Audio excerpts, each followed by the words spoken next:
একদিন আমাদের প্রিয় নবী হজরত মুহাম্মদ সাল্লাল্লাহু আলাইহি ওয়াসাল্লাম সাহাবীদের সাথে বসেছিলেন। এমন সময় এক মা তার হারিয়ে যাওয়া সন্তানকে খুঁজে পেয়ে বুকে জড়িয়ে ধরে চুমু খাচ্ছিলেন। এই দৃশ্য দেখে নবীজি সাল্লাল্লাহু আলাইহি ওয়াসাল্লাম সাহাবীগণকে উদ্দেশ্য করে বললেন, তোমরা কি মনে করো এই মা তার সন্তানকে কখনো আগুনে ফেলে দিতে পারে?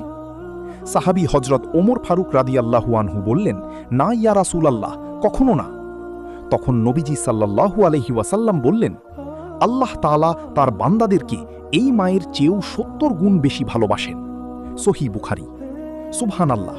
যে আল্লাহ আমাদের এত ভালোবাসেন, আমরা কি পারি না তার দেওয়া নামাজগুলো পড়তে? আপনি কি সেই দয়াময় আল্লাহকে ভালোবাসেন?